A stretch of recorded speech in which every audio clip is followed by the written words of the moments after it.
Hey, welcome to Film Fury. My name is Victor Lucas, and my buddy Johnny Millennium couldn't join me today for all days. It's the Last Jedi review.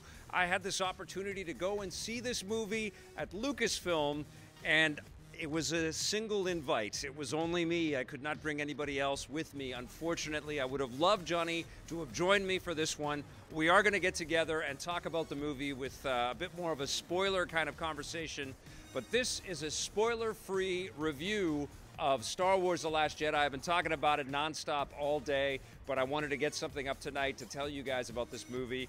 Did I like this movie? I really did. It's food for thought like you would not believe. It inspires conversation. It creates and evokes mystery. There's some fantastic performances in this movie from all of the actors. The standout for me in The Last Jedi is Oscar Isaac. I just love his Poe. I think he's tremendous in this role, and he's just so fun to watch. Across the board, everybody is great. Carrie Fisher is wonderful in this. Mark Hamill is wonderful in this. BB-8 has some fantastic moments, and of course, both Daisy Ridley and John Boyega throw in some fantastic work in this movie as well. Rian Johnson, who wrote and directed this movie, has made arguably the most beautiful looking Star Wars film ever crafted. The visuals are just going to take your breath away. And I'm not just talking about special effects. I'm not just talking about, you know, amazing space dogfights. There's some fantastic looking sequences in these different environments that we get to see.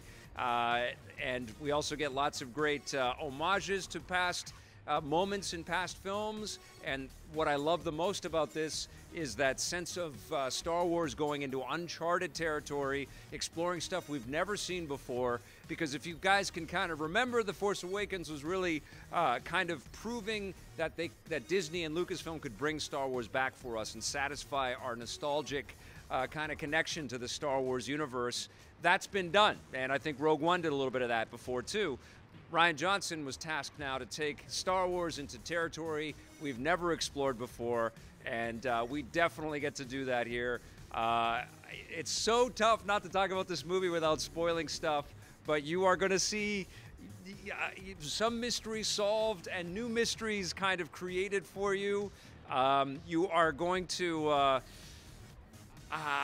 be laughing. One thing I can definitely say about this movie is that it has a really nice comedic touch all the way through it. Although I have to say that not everything works, and I have been talking with my friends Ben Silverman and Jose Sanchez, who work with me on the EPN channel quite often, and we have talked about 5 or 6 different things that we would change in order to make it something more in line with what we kind of think they could have done with this film. Not to say that Rian Johnson's choices are bad, just that there's lots of other ways that we could have gone and lots of different permutations that the story could have taken. And I can't wait to talk about that stuff with Johnny, and I will. But, you know, I want to leave you guys with, my God, is it exciting to have Star Wars back like this. It is so freaking cool to be excited about new content and excited about where these characters are going to take us from here, and what J.J. Abrams is going to, you know, take with the baton passed to him, what he's going to do with Star Wars with Episode 9. Did The Last Jedi blow me away like no Star Wars movie ever has before? No, I'm not going to quite say that. There's definitely pieces in here that blow me away and blew me away like I've never been blown away before. And I definitely was watching this movie like this. I caught myself like I'm a 13-year-old kid again, just in awe.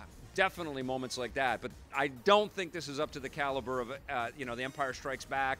I'm not going to get into pecking order.